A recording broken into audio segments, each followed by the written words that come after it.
This is America, the richest country in the world, a land of rolling hills, of rivers and valleys, of vast plains and fertile farms.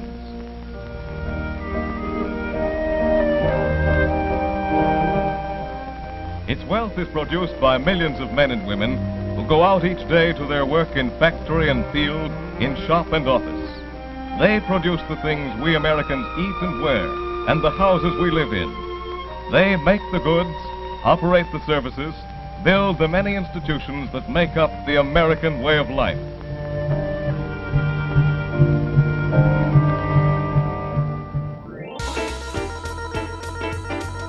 Welcome to Did You Know, the ESCO HVAC Show. We will see you in about 45 seconds or so.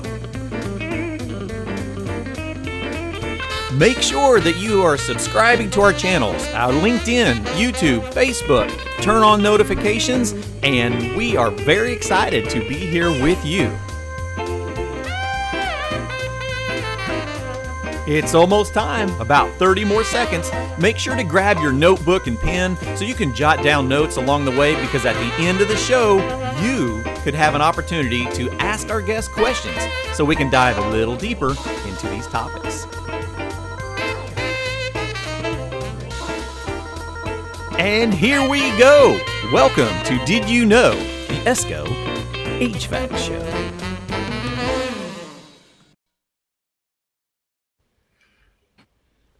Thank you all for joining Did You Know, the ESCO HVAC Show.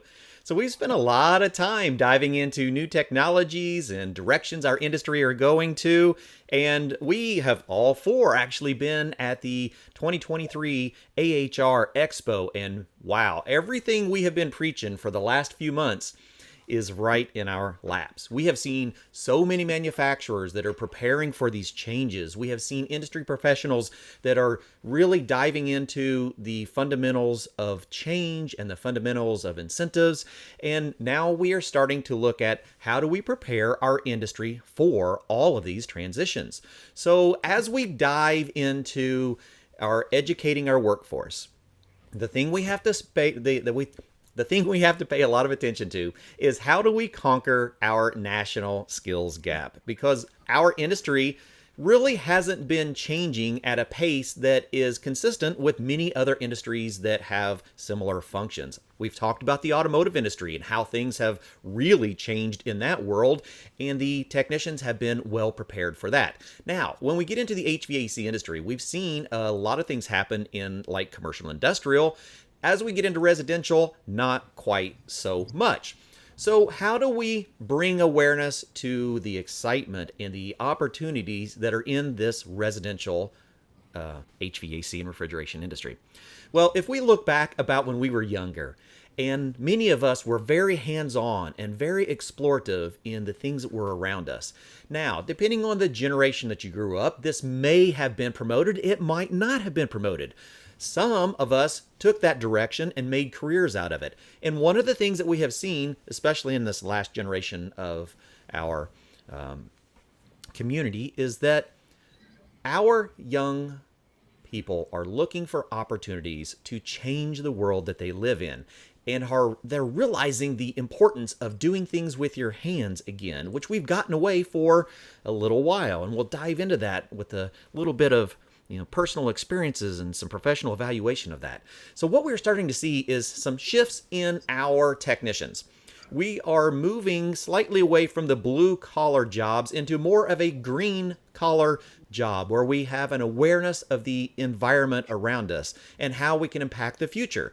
So all of our skilled trades have been moving into very advanced opportunities to use not only our hands, but our brains and new skill sets to make a difference in the world we live in. So today we're joining Scott Shaw from Lincoln Tech. Scott, thank you so much for being with us. Thanks for having me. Appreciate being here. It's a great opportunity to learn about one of the largest technical educational experiences that we have in our country. Scott, how many locations do we have around the United States? Sure. So Lincoln has 22 campuses in 14 states. And of those 22 campuses, we have maybe I should know the exact number, but it's around 14 that offer HVAC as a program. So, what caught my attention the most? Now, we work with all of your institutions that have HVAC programs, and we have a lot of educators that have utilized the HVAC excellence opportunities for certifying, and the programs are all accredited through HVAC excellence.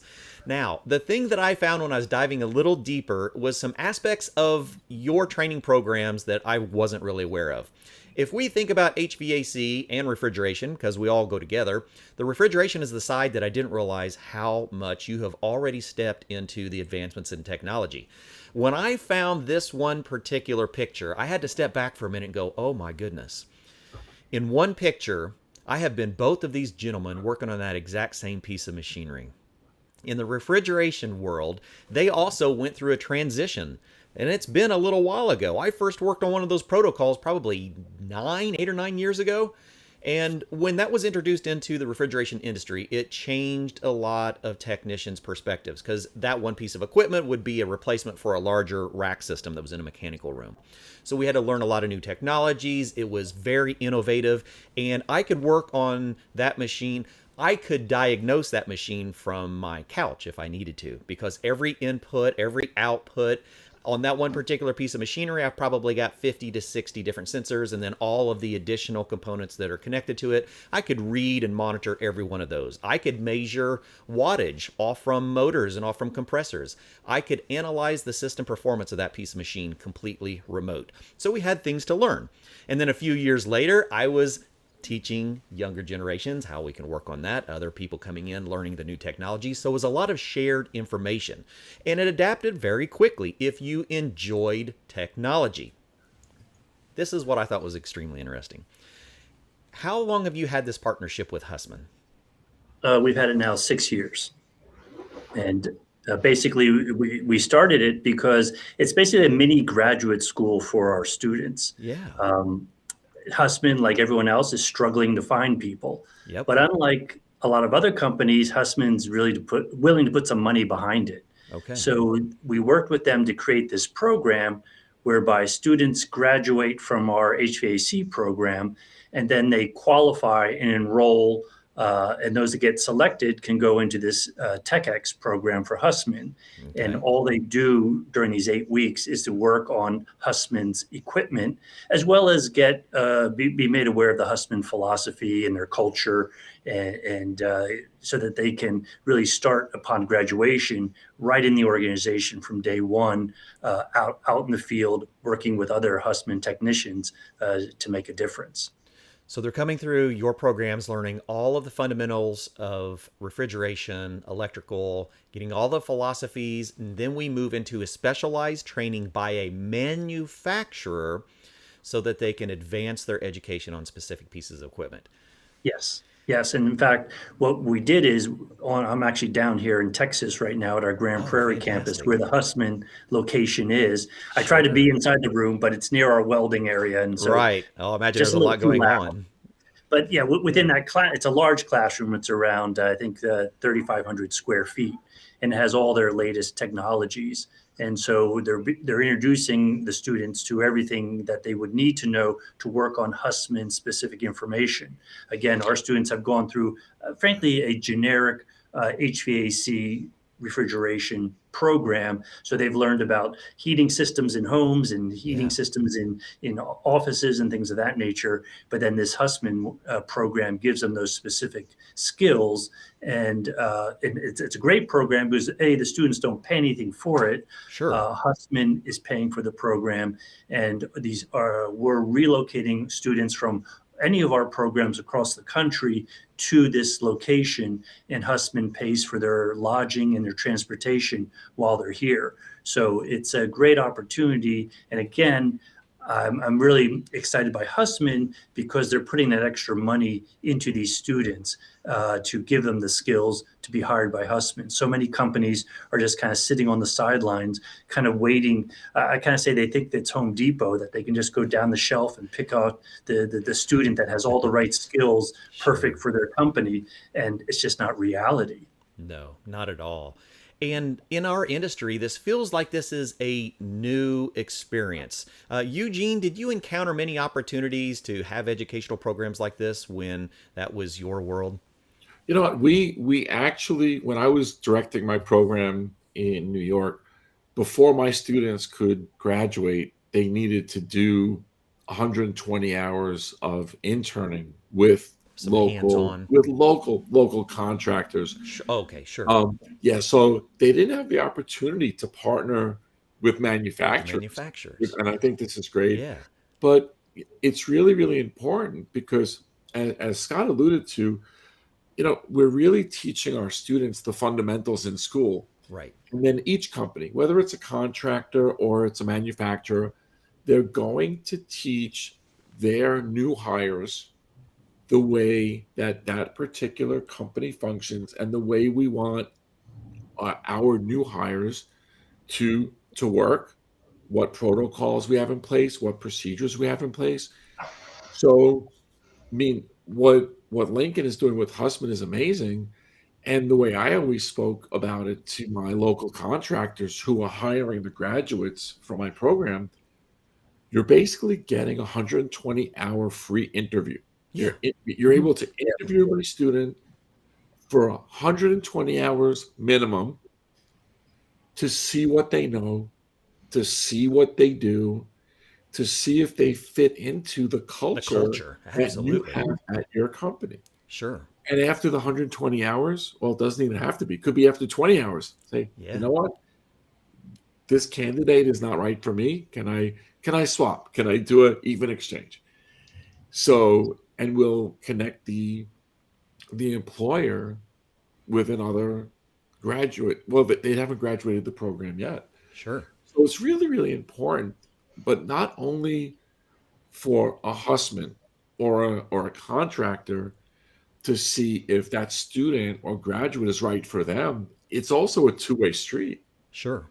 So To make a sure that that's the manufacturer might environment say, that the student is going to be yeah, spending their career in. and this Yep. is, I mean, there's no, okay, so a husband might say, okay, well, this student is great. We want to offer them employment once they go through this TechX program. Yeah. But what students and what technicians who are listening to us today, they need to realize that when you are interviewing for a position, the company is interviewing you, At the same time. but you should be interviewing the company as well. It has to be a Absolutely. fit.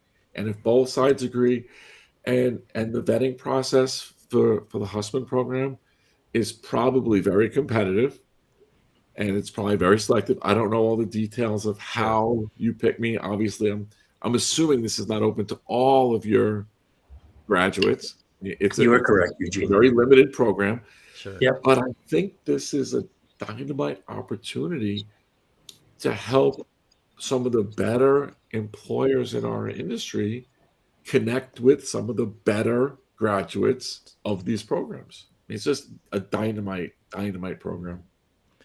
And Scott, from our perspective in our industry, we've not seen this a lot. We've not seen these partnerships between our educational institutions and the manufacturers that are constructing the equipment. And some of that relies on the ability for an educational institution to stay up to date because our equipment didn't change. So we were able to maintain a linear progression of our programs and not have to really fast forward to stay up with how things are being manufactured. Relatively new in our industry, so I love seeing that that initiative that you've taken. Now, what about in other aspects? When we talk about this happening in the refrigeration sector, we also find that this is not a new trend for most industries. It's only relatively new for ours. So can you tell us a little bit about how that has progressed through the entire Lincoln Tech? Sure. So we want to partner with as many companies as possible, as we view ourselves as having basically two clients. One is the student who comes to us because they want to find a great career. And the second are the employers who are desperate to find people with the right skills. And those skills are both hard skills and more soft skills as well, which I'm Yeah. sure we'll touch on at some point. So in order to provide the best education possible and the most relevant education possible, we work with these different companies. So, for example, Lincoln started off as an automotive and HVAC training organization, with automotive being our largest offering out there. And so we work with a lot of the OEMs to provide, again, this kind of like graduate level of training. We give them overall generic training of how to fix everything within a car, but what is in a Ford is different than what's in a Toyota, which is different than what's in a Mazda, might be a little bit different than in a Dodge or Audi or BMW. And now it's not on this. We also are partnered with Tesla we're the only proprietary school offering Tesla training right now out in our Denver campus. But these companies, what they do is they open up their training to us so that we send our faculty to be trained just as any high level technician at Toyota or Mazda would be trained. And then we provide a solid entry level form of training to our students in that particular area. And some students, frankly, they go through this training and don't necessarily go to that particular OEM, but they have a higher level of understanding of equipment. And frankly, if you go through the BMW program, you can go to work at most any other high-end car company and have a leg up. And they provide us with equipment. They provide us with their philosophies of how they get things done. And it creates a very exciting learning environment and enables the student to enter a dealership, frankly, at a higher level, because the dealerships make their money through the warranty work. Sure. And in order to do warranty work, you have to be certified.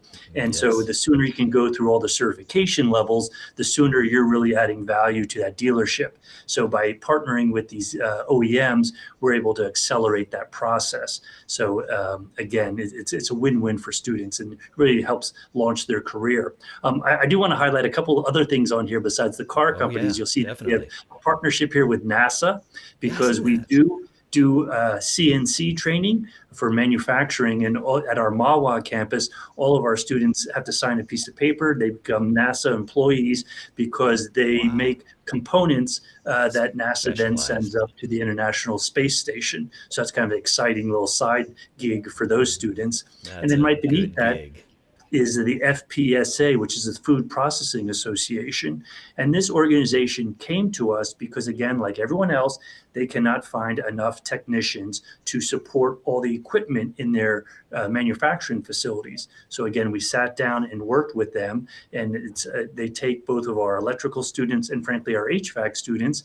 We give them some additional skills, additional higher level PLC training, how some hydraulics work, how some pneumatics work, and they come out with a certification that we created with the FPSA so that all the members of FPSA know that a student that has the FIT certification from Lincoln has a certain skill set that they as an organization have signed off on, so that again just makes it easier transition for an employer to find talent that they know has an understanding of their industry, but also has an understanding of the equipment within their industry. And that Scott, is so I'm going to jump in real quick because go ahead. You just touched on some super important things, and obviously, when you deal with the automotive industry, there are a lot of manufacturers, and each of those manufacturers have dozens and dozens of models. And I joke about this with one of my cousins, and he's a neurosurgeon. And I joke, and he jokes with me because he says I'm an HVAC guy. And I said, Paul, you work on 2 models. You work on males and females. I said, we work on dozens of manufacturers, and each of those manufacturers have dozens of models. So we work on thousands of models, and you work on 2. And another thing you brought up, Scott, that's really, really important is there are careers for HVAC people in the pharmaceutical industry, in the manufacturing. One of my graduate students was working for a major pharmaceutical manufacturer in Brooklyn, and when you buy enteric pills, coated pills, absolutely, those pills are coated basically in a chiller. They're spraying this cold, very low ambient atmosphere in what looks like a cement mixer, and when the chiller went down with the pharmaceutical process, they were losing $1 million a day because the chiller went down. In a manufacturing facility, I see you have a logo for Haas there. Yes. So a lot of the materials that need to be machined and need to be 3D printed, those materials need to be at certain temperatures. So you might be storing steel outside, but that steel needs to be brought up to temperature before it can be machined. So there are HVAC guys, there are refrigeration guys, there are heating guys that are involved in the pharmaceutical industries, in the machining, in so many different industries. So it's like, oh, I'm in the HVAC industry, but I work for a pharmaceutical company. Sure. Yeah. So, Well, when Howard, that's your topic right there. Well, if you're talking about my rant as far as COVID goes, yes, I was I, dragging it out. Yes, I was. so when COVID was declared a pandemic, I started writing a series of articles trying to point out how we were the center of every story, and no one saw it. No. I went up writing an article for HVACR Business. I'll just share some with you. You know, most of us, when we walk into a grocery store, all we see is food. But us in the industry, we see a network of refrigeration equipment. How did it get there? From the dairy, meat packing plant. We were declared essential because the food distribution in this country was dependent upon it. Most of us, when we walk into a hospital, what do we see? See doctors and nurses. We don't realize there's airborne infection isolation rooms, specialty HVAC technicians that basically help prevent the spread of infectious diseases. You know, we started seeing articles about how we're going to transport these vaccines at these ultra low temperatures. That was also the HVAC industry. That's right. But I think one that's just glowing in everyone's face, how are we doing this now? How are we all having meetings online? How did we go to school online? You know, we could talk about all the different business conferencing platforms. They operate through a data center. And the number one cost of running that is cooling it. So I could spend hours talking to people. Yeah. COVID, which people won't forget for years, is the best advertisement for the HVAC industry if you just think about all the things we do. One last thing on that. Yes. When COVID was declared a pandemic, there's 700 different job categories that are classified by the Bureau of Labor Statistics. Only 17 were declared as essential and told to go to work. So while everyone else was told to stay home, we were told to go to work. Yeah, absolutely. Just on that, what I agree 100% with everything that was just said. And on top of that, I just like the word essential workers. It's helping to raise the stature of a lot of people that just, unfortunately, as a country, we've kind of pushed aside. But unfortunately, when all of a sudden we're faced with this reality that if our phone's not working, our internet's not working, we don't have heat, you know, we can't, Amazon can't deliver what we ordered because their trucks aren't working. We realize that there are a lot of people out there doing very important work that we probably took for granted previously, but now people are realizing, hey, this is a real job. This isn't going away. A robot's not going to take it. You can't outsource it to some other place. And these are good, solid opportunities for individuals. Well, Scott, you're right. Skilled trades can't be exported, automated. You know, when we keep seeing tens of thousands of layoffs in the tech sector every day, every trade that you represent is currently hiring. And those jobs are not only not being laid off, they're in demand and they're essential. And I think it's important that, you know, people like to beat up on the trades. I like to remind people we're essential, number one. Number two, I've been both white collar and blue collar and now green collar, Clifton. That's right. The only difference is do you shower in the morning or the evening or both. That's right. Most such a good people in the trades make far more than their counterparts that went to a traditional 4-year school. But this is great, though, because a lot of the people, you know, Howard, you mentioned during COVID that, you know, that we are deemed essential. So you heard about a lot of people losing their jobs. Yeah. And because people aren't going out to restaurants and people. So I'm assuming that a lot of these people who had less than high skill jobs were now saying, wow, you know what? I need to get retrained. Yeah. I need to learn a career. I need to learn a skill where if and when this happens again, I'm not going to be one of those people who has their jobs eliminated. Exactly. So it's the Lincoln Techs of the world that had their doors open and said, well, come join us. We will help prepare you for a career that's not going to be eliminated. That is, again, as we said a few times, is essential. Well, Eugene, you and I have talked about this. I think part of the problem is kids are told to follow their dreams, but sometimes their dream is to be a marine biologist. They happen to live in Kansas where there's no ocean, there's a program, and they're unemployed, okay? Sometimes we need to follow our dreams with facts. The Bureau of Labor Statistics says 20% of all jobs require a four-year degree. That means 80% don't. I challenge everyone watching today, when you're driving around, start thinking about when you look at a building, there's a CVS, there's a pharmacy, there's one pharmacist. How many pharmaceutical techs are there? Where do they go to school? A trade school, a community college. How about the dentist? One dentist, three hygienists. We could play this game all day long. The question is, do they go to a trade school, community college, apprenticeship, military, university? I'm going to tell you more often than not, university is actually the least. People need to look more at trade schools. Those are the jobs that aren't being exported, automated. You're going to have a great career. And you can go through much faster with less debt. So absolutely. And those opportunities have increased, is that less debt scenario. Scott, I don't know if you've ever done this, but I've seen a couple diagrams where people show two people at 18 and then they show them again at 28. And the 18-year-old took 5 years to go through school and they owe $160,000 in debt. The other one, they have no debt. They're already working. And by the time they're 28, the blue collar person's out earning their white collar counterpart. And I think what people forget is they look at, oh, you went to school for a trade school for 1 year and that's all you make. They're looking at them 1 year in, not 5 years out. They're earning and learning at the same time versus the other one who's just still incurring more debt. Absolutely. Yep.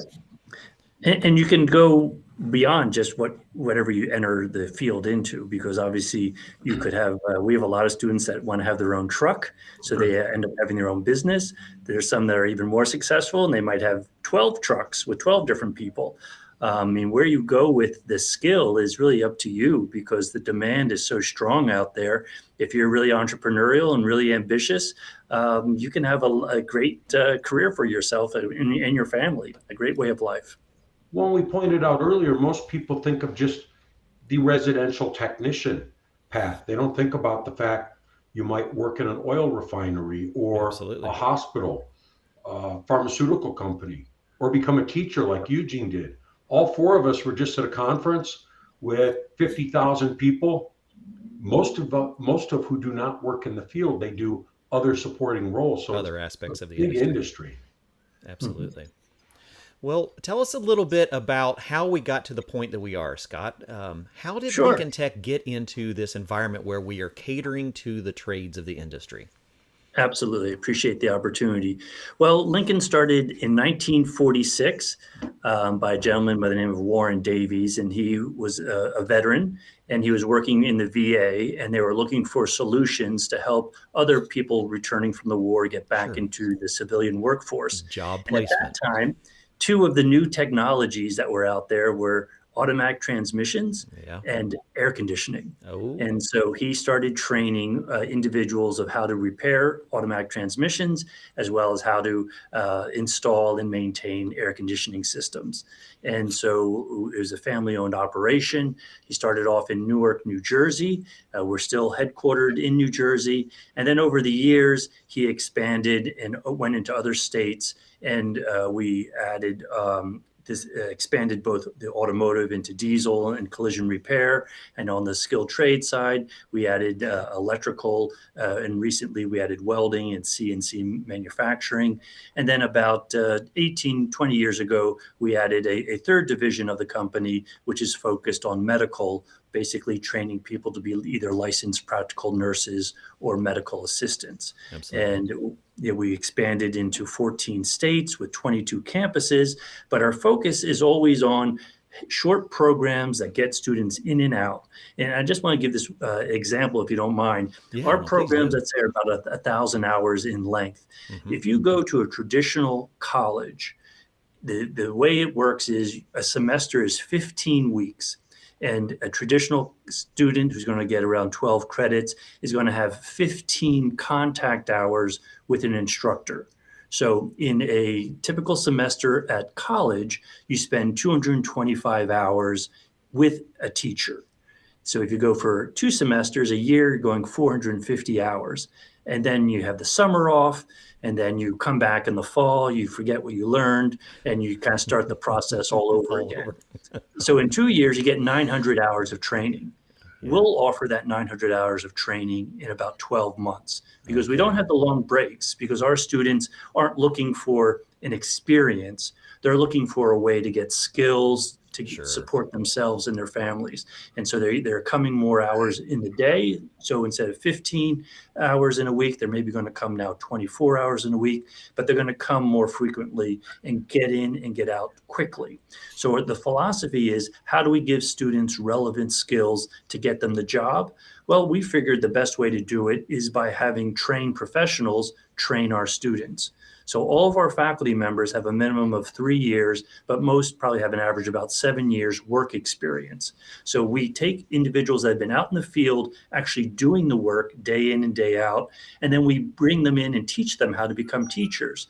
And that way they get really hands-on stuff. The book tells you do this, but let me tell you, if you want to really impress your boss or your client, you do it this way, you'll get it done faster and it'll last longer. So it's all about really practical knowledge that's going to make them successful and comfortable out in the field.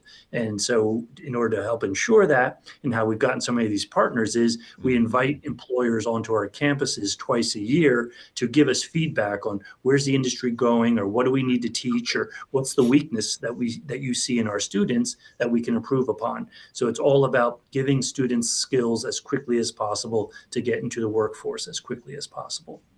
I think one of the things you mentioned, Scott, that's really, really important is the fact that you solicit feedback from the people who are hiring your graduates. You've hired our graduates, come back in, let us know what's working, what's not working, what we're doing great, where we could work. Yeah.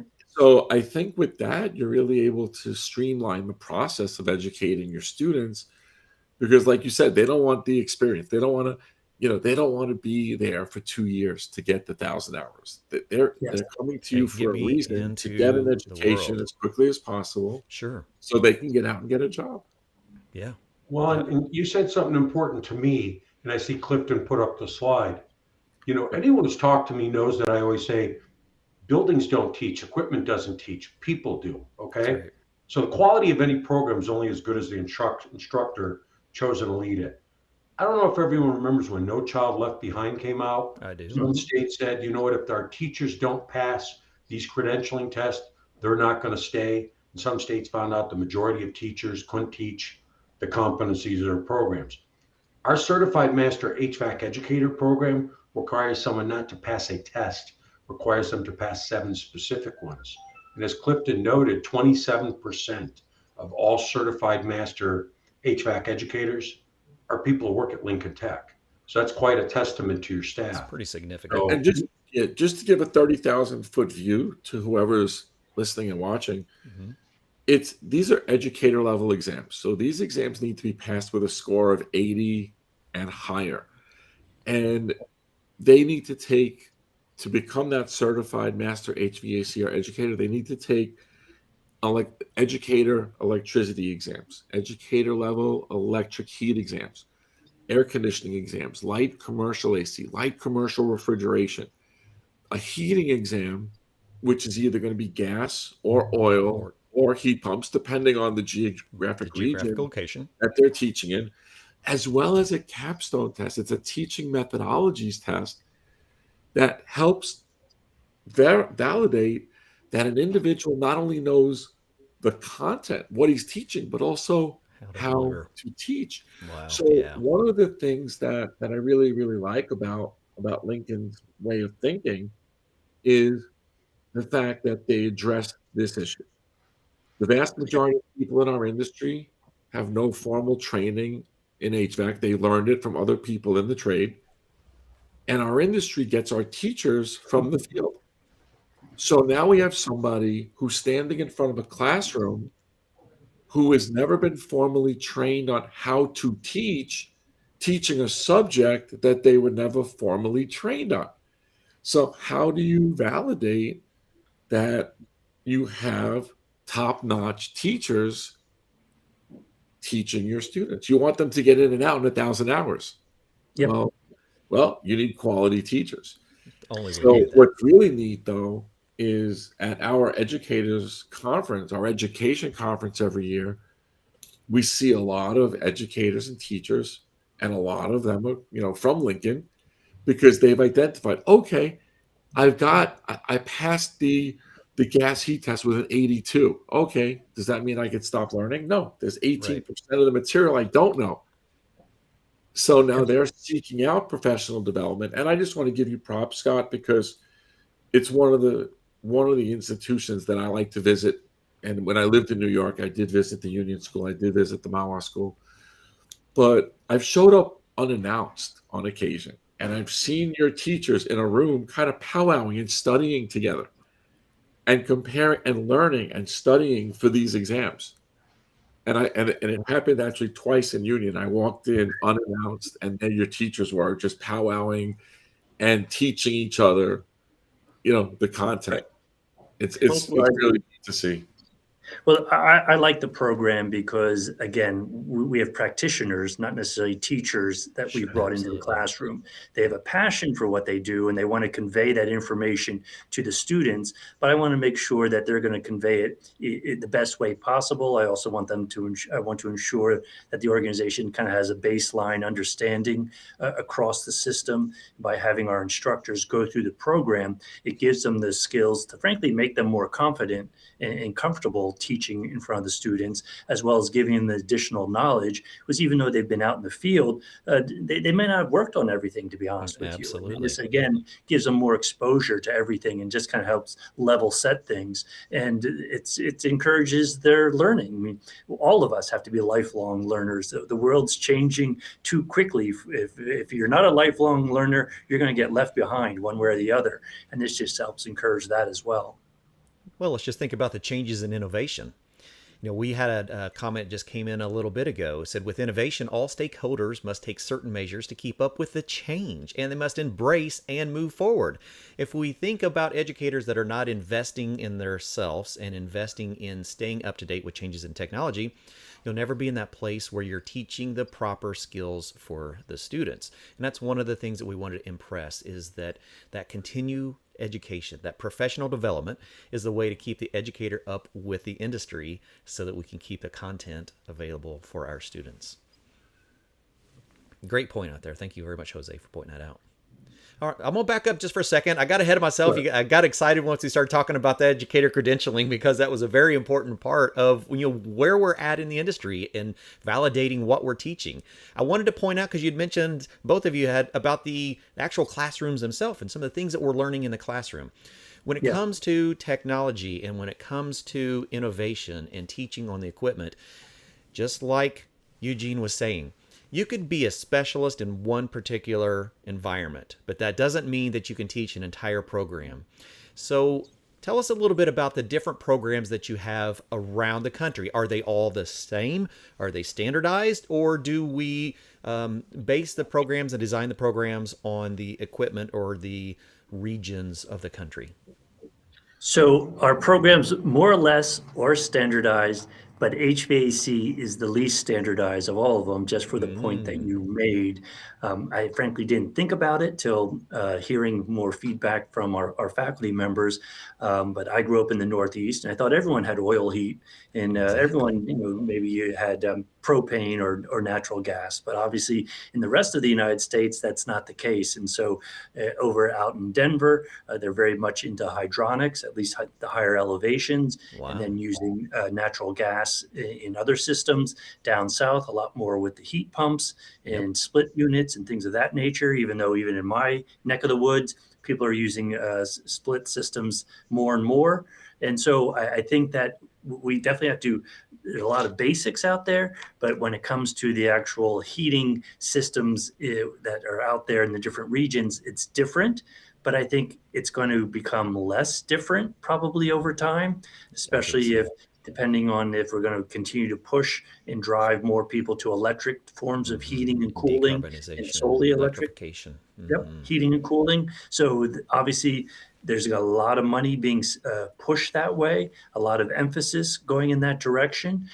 So I think over time, it'll become less different probably in the different regions, but certainly for the next decade or so, we'll be teaching people how to repair and fix oil heaters and things of that nature, certainly in the Northeast. Yes, I'm sure. All right, a lot of great stuff here. Howard, Eugene, do you have anything that we'd like to dive into a little bit deeper? Well, Yeah, the thing is, go ahead, Eugene. Oh, go ahead, Howard. We're good. I was just going to say, I think the big thing is we just all came from a conference where everyone's saying we're hiring and we don't know where to find people. And I think a big thing that we need to tell people, everyone listening is probably in the trades, but doesn't know how to promote the trades. Exactly. And I think a big conversation we should have is why people should feel confident when they go out there. We should be ambassadors. Everyone should be talking up the trades. So to me, a big part of it is know the facts. Take a look at the Bureau of Labor statistics. 2/3 of the jobs in the HVAC industry 10 years from now will be performed by people not in the industry today. Once again, not being exported, automated, great opportunity for growth, good opportunity to start your own business. So when I'm not trying to beat up on universities, we need doctors, scientists, lawyers, maybe not so much, but it's the idea that people really need to look at where's the opportunities in your area. Yeah. If I look back at, go ahead, Eugene. Yeah, I just wanted to put the dot on Howard's I. When driving cars are cool. Sports cars, you see them rolling down the street. So are young people, I want to become an auto mechanic. I want to learn how cars work. I want to learn how to fix cars. HVAC, when done correctly, is a completely invisible industry. If an air conditioning system is properly designed, properly sized, properly installed, properly charged, properly maintained, you should not hear an air conditioning system turn on or off. You should not have cold spots and warm spots as you move from room to room. Or the work we do, our air handlers are installed in attics and basements. Our ductwork is in walls. Our condensing units, our outdoor units are hidden behind the houses, behind the buildings. So if we do our jobs correctly, nobody sees what we do. You ask a homeowner, what brand of air conditioning system do you have? And they run to the thermostat and recite whatever name is on that thermostat. Oh, that's the brand of air conditioning system. My Honeywell works great. You said it. Heard it many a times out in the industry. Yeah, we've all heard it. So for those of us in the industry, we know what a great industry it is. We make a good living in our industry. And for those of you who are listening and watching who are not in the industry, you can make a lot of money in this industry. Just go look up the hashtag HVAC paid for it. And you'll see exactly what we're talking about. Yeah. But the thing is, we need to talk about our industry or nobody will know about it. Nobody knows. Yeah. Well, and the thing is here, so Scott, if your family comes over, they notice a new car in the driveway or new counters or something new in the house. No one ever says, can I go up in the attic and check out the new heat pump? Yeah.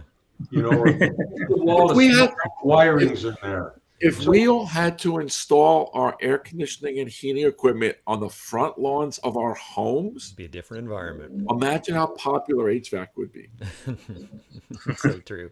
And when you talk about a little bit nerdy, I've gone over some new friends' homes that put in radiant floor heating and things of that nature, and it's like going into a ship when you go down to their boiler room or something. That can be exciting, but yes, not enough people do that.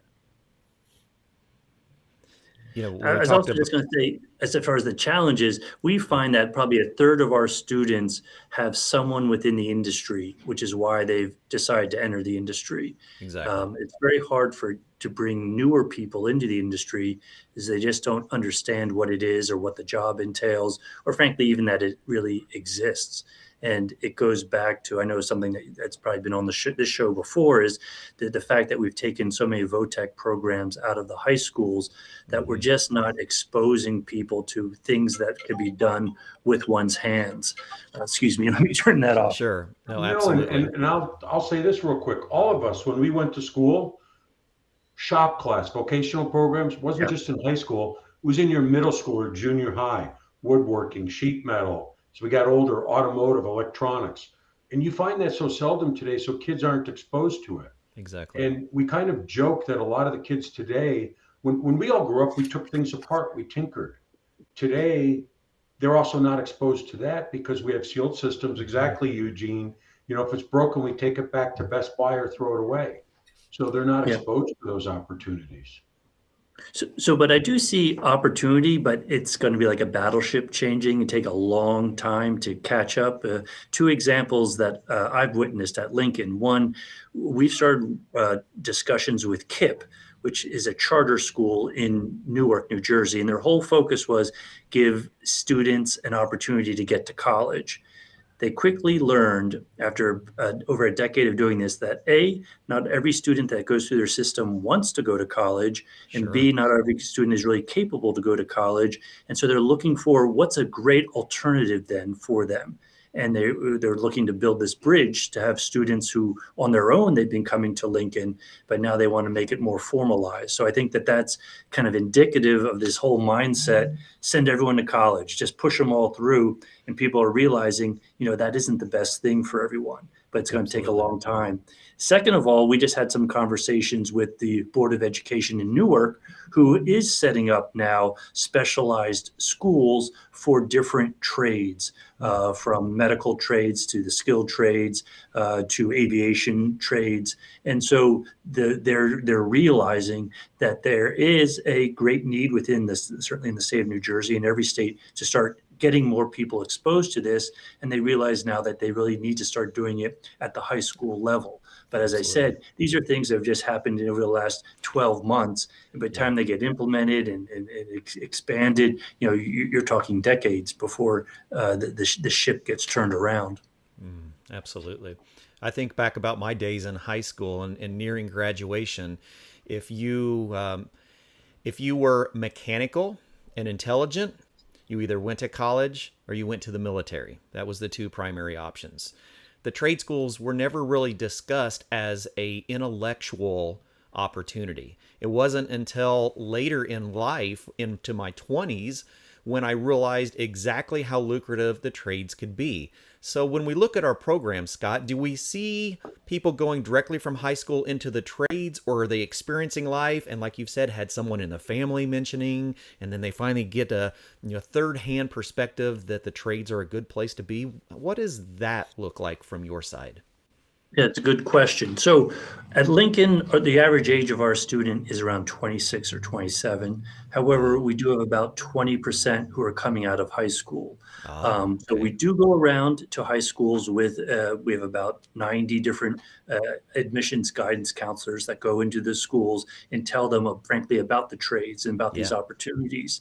But I'd say most of them, the younger people, if they're interested in something, will go into maybe automotive or some reason welding. Welding's very popular. I'm not quite sure. I've noticed that. If there's a TV show out there with welders or something, but welding seems to be just very popular. As I said earlier, people that go into HVAC, we do have some high school students that do, but that's because Uncle Joe was an HVAC person, or their father or their brother went into it, and that's why they're doing it. The older students that come to us just realize, as we were discussing earlier, they might have been working in retail or at hospitality and realizing they can't make a living, and they've spoken to someone else, or they see a friend who's doing something in the trades and realize, boy, that's what I should do. And that's why they come back to us. Nice. Have you seen that 20% that are high school? Has that been increasing over time, or has that been a relatively consistent number? I'd say it's relatively consistent. Hasn't dramatically increased or decreased for us. Wow. So we have a lot of work to do on building up the awareness of what the trades can do at our younger ages. I think, though, Clifton, one of the problems is that too many guidance counselors either don't know or they're judged by the community and the parents Yeah. if they're not, The if they're saying, well, perception. you should do this. And what a Exactly. lot of parents don't understand until we get to talk to them, what does your child like to do, your son or daughter? Oh, they love science. Well, did you know that we do chemistry and physics and HVAC? I didn't know that. We could bring these concepts to life. Yeah. And while we're bringing that up, if there's people watching, we should be recruiting not just men, women into this. This is Absolutely. a great opportunity for everybody. But one of Yeah, the hot topics, we're always talking about STEM, right? Science, technology, engineering, and math. And what people don't realize, and what we need to get out there, is HVAC is the epitome of STEM. Everything we do. At the college I worked for, we were going to construct a brand new STEM center. And the college prepared a list of the programs that were going to be moved into this STEM center. And HVAC wasn't on the list. So I showed up at the meeting with my psychrometric charts and my pressure enthalpy charts and The mad scientist textbooks, shows. and to show, if this is not science, technology, engineering, and math, what is? We are the epitome of STEM. Love it. And it's practical STEM. It's like you're learning science, but you're looking at something that you deal with day in and day out. So it makes it, I think, more relevant and sticks in people's minds better than certain concepts that get taught at schools. What I came up with a neat list, and I have to find it at some point, but it was all the things that we do and all the things on which we rely on a daily basis that would not be possible without HVAC. That's an I interesting think list. Howard lives in what we do Howard is lives part in of the problem. Yeah, Howard lives in Denver. He can go to his local supermarket and get Maine lobster tails. How do they get there? I mean, all of the things that we rely on. Again, the vitamins we take, the foods we eat. We get fresh flowers from around the world. How do they get there? How do they get? So it's like, it's really, really interesting if you think about the hundreds and hundreds of things we rely on every day that would not be there if we didn't have air conditioning and refrigeration. All kinds of produce all year long. Scott, one of the things that I encounter quite often is parents that are skeptical of putting their children into trades programs with the fear of not having a successful career, with not having a lucrative career. I've heard you touch on this topic before in some very impactful ways. Can you explain some of the benefits of being in the trades if as a parent that is kind of researching the possibility of their child going into the trades after, say, high school? Sure. So it is a big issue. As we said earlier, guidance counselors unfortunately steer people away. Parents do. I mean, it's a lot easier at a cocktail party or a group gathering to tell, well, what college is your son or daughter going to? And if you don't tell them they're going to college, they kind of maybe raise their eyebrows or give you a look. And so unfortunately, we constantly reinforce this negativity towards it. But as we've been talking about, and as I've witnessed and seen our students who've graduated, our programs are shorter. They're getting a skill that's a lifetime skill. They're getting into an industry which isn't going away. And just everything about our society is going to require more HVAC type systems, whether it's to keep us more comfortable if things get warmer or to keep our networks running because everyone's on the internet. And the beauty is, or the excitement around it all is that it's improving. The technology is improving. So you can keep a room cooler these days with less energy. And it's only going to become even better probably in the future. So it's a career that's not going away. The need's increasing. As we mentioned earlier, you can't outsource it. A robot can't do this. Someone in China or India can't do this. And so you've got a lifetime career. As well as what I'll say also, but if you get into an industry, let's say we have a partnership with Johnson Controls that I didn't talk about, or in Husman. These are large corporations. You could be a tradesperson, let's say for the first 10 years, and then move on into management. I have one of my bosses on my board is a Lincoln Tech graduate. Now he's not HVAC, but he's automotive.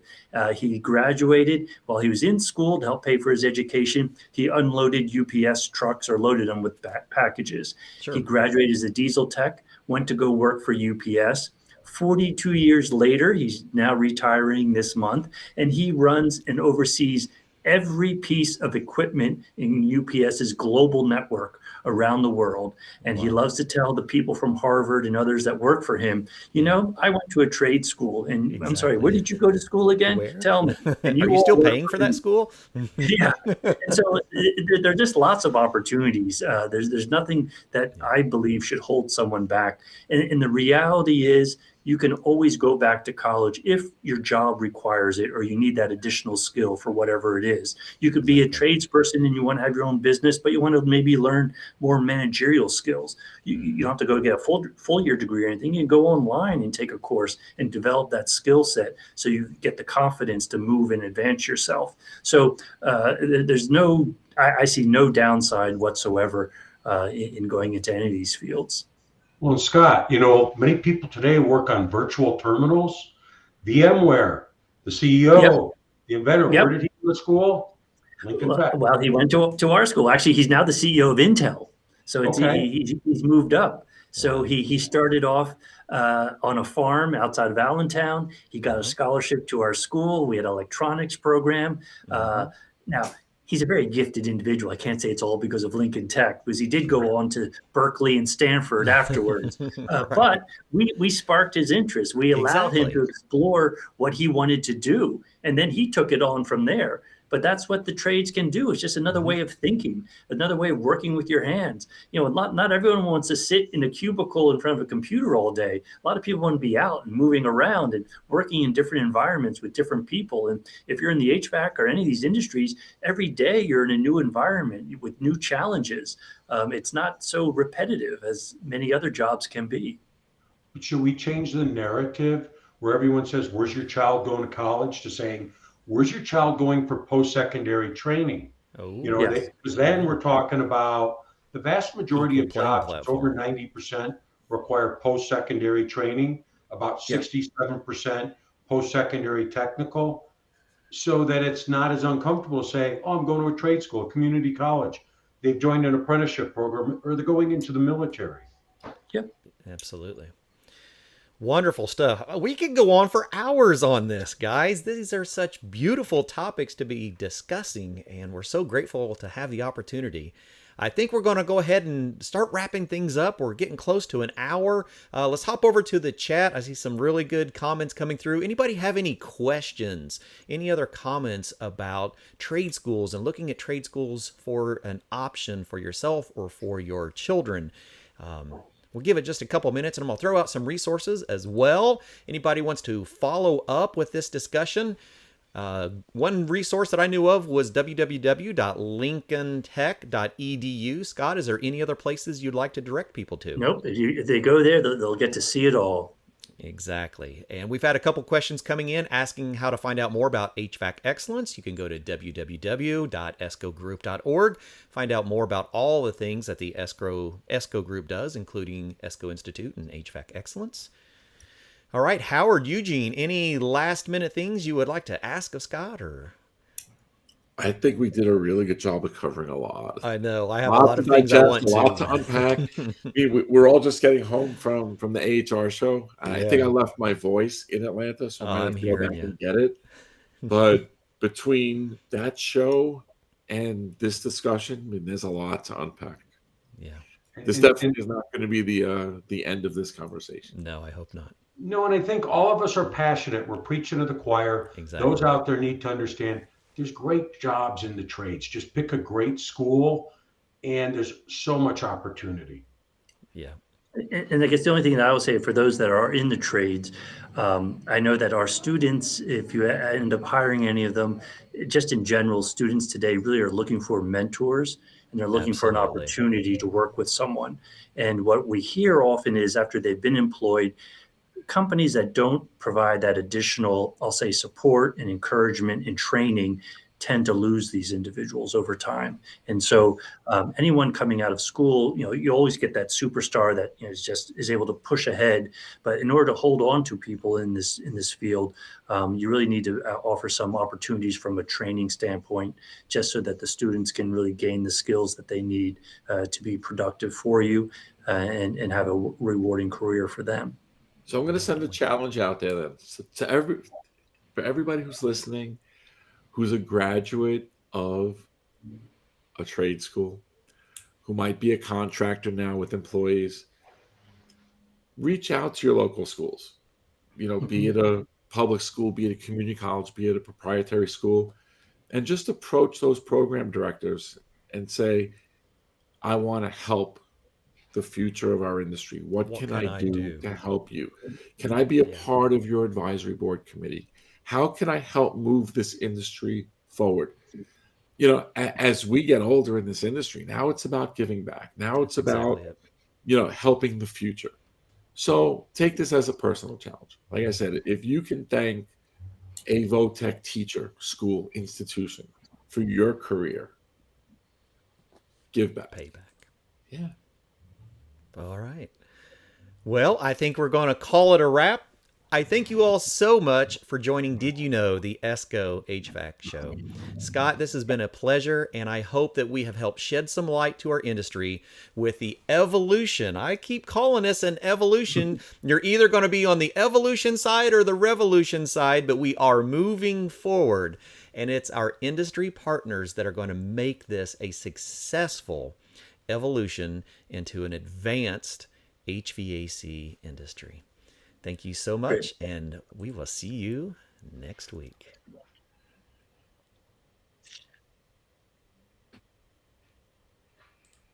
Thank you for joining Did You Know, the ESCO HVAC show, brought to you by the ESCO Institute and HVAC Excellence.